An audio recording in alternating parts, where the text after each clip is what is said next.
दोस्त हो बघा, हा नितेश राणे काय म्हणत आहेत. राज ठाकरे यांना काय कळतं? काय तर म्हणे राज ठाकरे 24 तास घरामध्ये बसतात आणि त्यांना काय अर्थव्यवस्थेचं काय कळतं आणि त्यांना सल्ले देणारे अर्थमंत्री नेमके कोण आहेत, असं विधान नितेश राणे यांनी केलेलं आहे. आता नरेंद्र मोदी यांनी ज्या 7 घोषणा केल्या, पेट्रोल डिझेलचा वापर 10% कमी करा, सोनं खरेदी करू नका आणि असे जे सल्ले दिले आहेत, तेल कमी खा. आणि बघा याच्यामध्ये आता जर देशभरामध्ये जर विचार केला तर फक्त आणि फक्त सोन्याच्या याच्यावर 60 लाख लोक त्यांचं पोट अवलंबून आहे. म्हणजे किती मोठा रोजगार देणारा हा व्यवसाय आहे. म्हणजे या 60 लाख लोकांनी काय करायचं आणि एका माणसावर कमीत कमी 10 जण अवलंबून असतात. म्हणजे 6-7 कोटी 10 जवळपास एवढ्या लोकांनी काय करायचं, हा मोठा गंभीर बेरोजगारीचा प्रश्न निर्माण झालेला आहे. प्रत्यक्षामध्ये याचा एवढा मोठा फरक पडणार नाही, परंतु एक 25% जरी त्यांच्या याच्यावर एका वर्षामध्ये जर फरक पडला तरी तेवढं त्यांचं उत्पन्न कमी होणार आणि खर्च तर वाढत चाललेला आहे. आता पेट्रोल महाग होणार आहे, डिझेल महाग होणार आहे आणि मग यानंतर त्यांचा खर्च वाढणार आहे. मग धंद्याचं गणित बिघडणार आहे, मजुरी वाढणार आहे. मग या सराफाने सोनारांनी नेमकं करायचं काय, हा प्रश्न निर्माण झालेला आहे.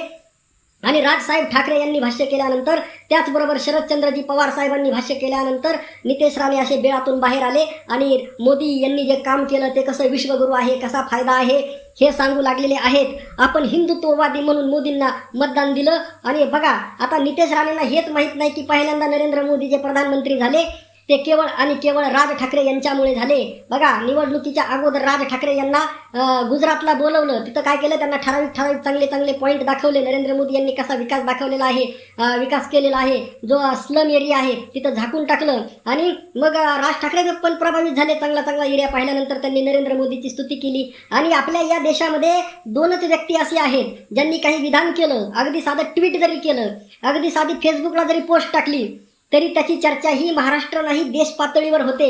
आणि ते 2 नेते म्हणजे पहिला नेता आहे शरदचंद्र पवार आणि दुसरा नेता आहेत आपले राजसाहेब ठाकरे. आणि राजसाहेब ठाकरे यांनी काही विधान केलं नाही, काही केलं नाही. तुम्ही म्हणता ना नितेश राणे राजसाहेब ठाकरे घरामध्ये बसतात आणि घरामध्ये बसून बोलतात, मग तुम्हाला एवढं घाबरायचं काय कारण आहे? म्हणजे याचा अर्थ बघा, राजसाहेब ठाकरे यांनी विधान केलं आणि काल दिवसभर मीडियामध्ये तीच चर्चा सुरू आहे. शरद पवार यांनी मागल्ली आपल्या जे घुसखोर कीर्तनकार आहेत त्यांच्यावर विधान केलं आणि एक महिना झालं महाराष्ट्रामध्ये तीच चर्चा सुरू आहे. म्हणजे किती महत्त्वाचे हे नेते आहेत बघा. आणि कशा पद्धतीने आपल्या भाजपने कशा पद्धतीने सत्ता घेतलेली आहे आपल्या सगळ्यांना माहीत आहे. मनसेचे उमेदवार निवडून आले होते, निवडणुकीमध्ये उभा राहिले होते आणि त्यावेळेस त्यांनी सांगितलं कशा पद्धतीने ईव्हीएम मशीनमध्ये घोळ करून भारतीय जनता पार्टी सत्तेवर येत आहे. हे तर राज ठाकरे साहेब अनेक दिवसापासून मांडत आहेत. आता काय जर नितेश राणे म्हणत आहेत राजसाहेब ठाकरे यांच्या म्हणण्याला काही अर्थ नाही, तर मग अर्थ नाही तर मग तुम्ही घाबरता का? तुमची जीभ बोलताना का चाचरते हेच मात्र कळायला मार्ग नाही. आणि तुम्ही काय फायदा सांगता? अरे पेट्रोल डिझेल, कोण म्हणलं पेट्रोल डिझेल नाही? आणि कोण म्हणतं पेट्रोल डिझेल लय महाग करायची गरज पण नाही? अरे तुम्ही घ्या ना, रशियाकून तेल घ्या, इराणकून तेल घ्या, परंतु नाही.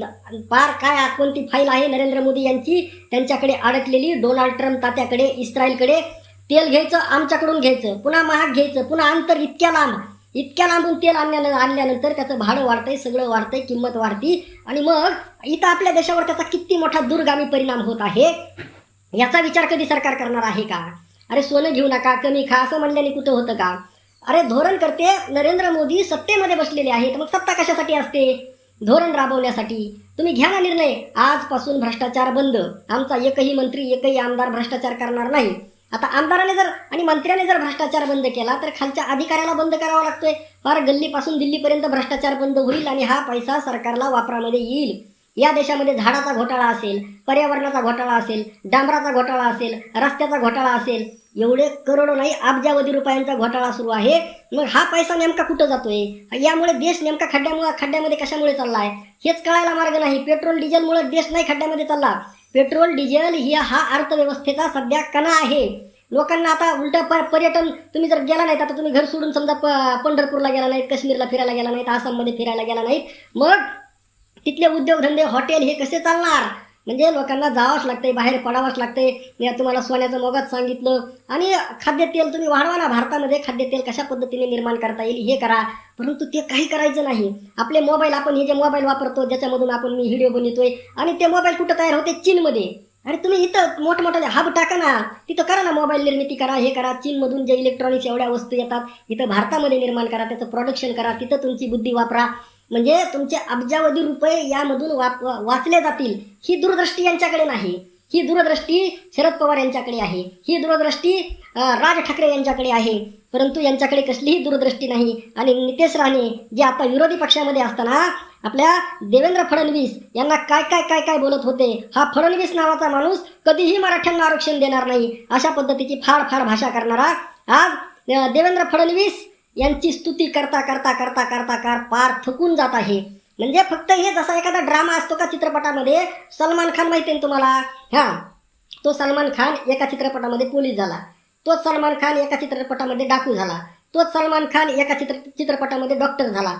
म्हणजे असं जे पात्र असतं कलाकाराचं, तसा नितेश राणे हा कलाकार आहे. आता भारतीय जनता पार्टीमध्ये आहे म्हणून त्या पद्धतीने बोलत आहे. उद्या 10-5 वर्षांनी बघा काँग्रेसची सत्ता येऊन द्या आणि त्याला जर असं वाटलं की बाबा आता काही भाजपची सत्ता येत नाही, चला काँग्रेसमध्ये, मग पुन्हा हा काँग्रेस पद्धतीने बोलणार, राहुल गांधी देश का नेता कैसा हो, राहुल गांधी जैसा हो.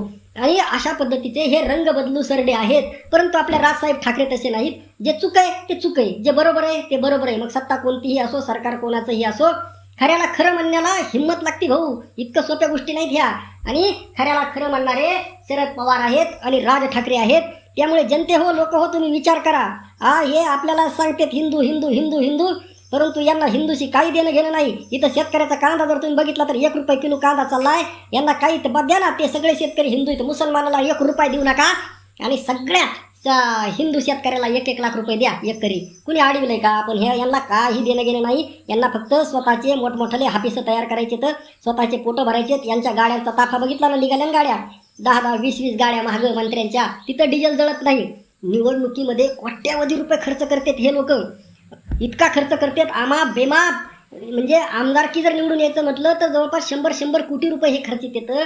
म्हणजे इतका मग पैसा, एवढा भ्रष्टाचार कशासाठी? आणि मग हा पैसा देशासाठी जर वापरला, आता हे नरेंद्र मोदी यांना दिसत नाही का? तुम्हाला जर पर्यावरण वाचवायचं आहे तर तुम्ही जंगलं उद्ध्वस्त का करत आहात? हजारो कोट्यावधी झाडांची झाडतोड सुरू आहे. एकीकडे पर्यावरण संपवायचं, झाडं तोडायचे, निसर्ग संपवायचा. तिथं नाशिकमध्ये कुंभमेळ्यासाठी तुम्ही एवढे झाडं तोडले. आमचे राजसाहेब ठाकरे बोलले, पुन्हा तुमच्या मिरच्या झोंबत्यात नाकाला, अरे हिंदू हिंदू. अरे हा सगळा देश हिंदूचा आहे ना, राजसाहेब ठाकरे हिंदू नाहीत का? आणि राजसाहेब ठाकरे तुमच्या बाजूने आले की ते चांगले, आणि तुमच्या विरोधात बोलले की हिंदू हिंदू. हे असं नसतं चालत राजकारण. नितेश राणेबद्दल न बोललेलं बरं, कारण नितेश राणे यांना एवढी काय म्हणजे त्यांच्या बोलण्यावर प्रतिक्रिया द्यावी एवढे काही महत्त्वाचे नेते नाहीत. ते त्यांचं आपलं बालबुद्धीप्रमाणे चालू असतं. त्यांना त्यांच्या वडील मुख्यमंत्री होते आणि एका मतदारसंघावर त्यांनी वर्चस्व निर्माण केलंय आणि एक घराणेशाही त्यांची निर्माण झालेली आहे. आणि त्यामुळे भाजपला त्यांची गरज आहे आणि त्यांना भाजपची गरज आहे. याच्या पलीकडे नितेश राणे यांचं महत्त्व नाही. राजसाहेब ठाकरे यांना मानणारा वर्ग हा गल्लीपासून दिल्लीपर्यंत आहे. त्यामुळे नितेश भाऊ राणे अगोदर स्वतःची उंची किती हे तपासून बघा. तुमचं मत नेमकं काय ते नक्की मांडा.